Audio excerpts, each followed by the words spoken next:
아니 그리고 산업부 장관이 안덕근 장관. 예. 예, 기자회견을 하면서 문재인 정부의 탈원전 정책으로 또 바뀔 가능성에 대한 체코 측의 우려가 있어서 이를 불식시키기 위해서 많이 노력을 했고 이번 수주를 계기로 인식이 많이 바뀌었다라고 했습니다.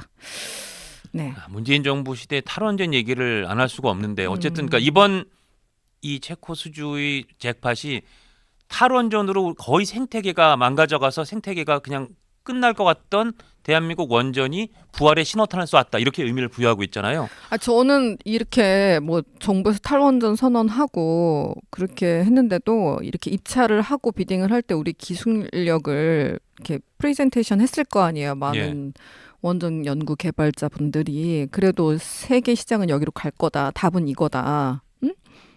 그 정말 의지를 굽히지 않고 계속 연구에 매진해 주신 연구원 분들께 진짜 이 자리를 빌어서 감사드립니다. 정말. 그때 우리 원전 음. 생태계에서 상당히 정말 음. 풍찬노숙하면서 그 어려운 시기를 버티고 음. 결국은 끝내 무너지지 않고 이렇게 버티고 있었기 때문에 오늘날 이런 좋은 소식이 된 것 같고 전해질 수 있었던 것 같고 그렇죠. 저는 그 문재인 정부 탈원전 얘기 잠깐만 할게요. 네. 그때 사실 뭐 문재인 정부가 여러 가지 잘못한 점이 많다고 저희는 생각하고 있습니다. 아마 구독자, 시청자 여러분도 공감하시는 분이 많을 텐데 그때 특히 여러 가지 다른 정책을 놓고는 소위 진보 진영에 있는 사람들이 하고 보수 진영에 있는 사람들끼리 의견이 좀 달랐어요. 이거 잘하는 거 아니냐? 그게 뭘 잘하는 거냐? 예를 들어서 뭐 소득주도 성장을 갖고도 보수 진영에 있는 사람들은 전 경제의 원리를 모르는 거다. 근데 진보 진영 사람들은 이게 새로운 경제학의 원리다.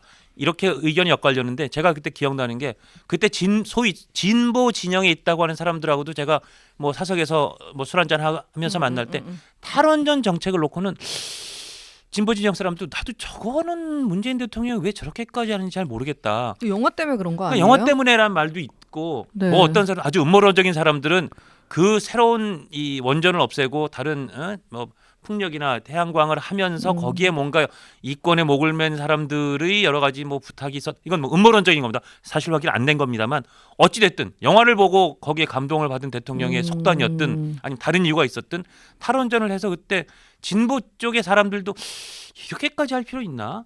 이렇게까지 급박하게 원전에서 벗어나고 원전 생태계를 갖다 내팽개에 칠 필요가 있나?라고 생각했었던 지점이거든요. 그건 그냥 제가 분명히 기억해요. 그 죽이지 않고 탈원전 선언을 하지 않고 그냥 여태까지 발전한 건 유지시키되 그러니까요. 왜냐하면 탈원전 선언을 하면서 그 해당 과가 아예 없어질 수 있는 상황이라는 그리고 그 얘기까지 나왔잖아요. 근데 해외에서는 원하는 사람들이 많은데 우리나라 기술력 좋으니까 그러면 그러니까요. 돈 벌 수 있는 건 그냥 오픈해 놓고 열어놔도 되는 거고 그다음에 뭐 그래요. 태양광 전지 이런 것들 오히려 썩지 않아가지고 엄청난 폐기물이 되고 강산을 다 이렇게 초토화시킨다는 얘기가 그러니까요. 예. 있잖아요. 자연 태양광이 정말 생태계를 다 친환경이냐에 대해도 물음표가 파괴하고 있죠. 예.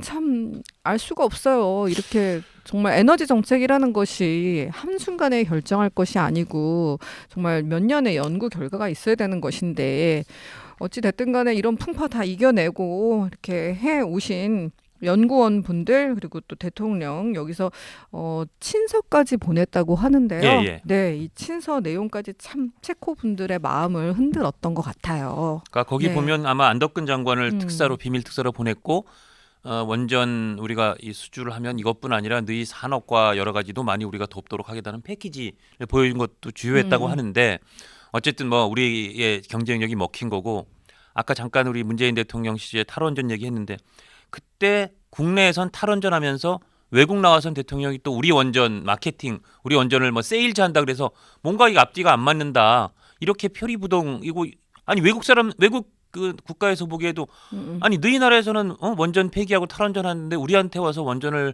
판다고 하신다고요? 그 좀 이상하지 않나요?라고 말할 수밖에 없지 않았겠어요? 그런 말이 실제로 국제 무대에서 비딩할 때마다 나왔죠. 네. 그래가지고 그때 보면 그때 기사를 저희가 음. 찾아보면 이 오늘 우리가 잭팟을 탔다는 체코의 문재인 대통령이 2018년 연말쯤 방문한 적이 있었죠. 네.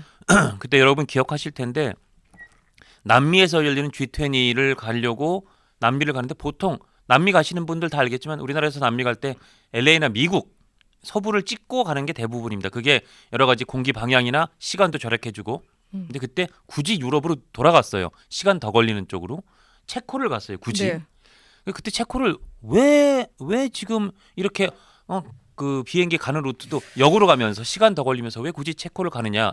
그때 원전 마케팅하러 간다라고 답을 했었잖아요. 네. 근데 기억하신 분 있겠습니다만 그때 원전을 팔러 간다 그랬는데 거기 체코는 대통령제 국가에 대통령이 다른 나라 가고 없었어요.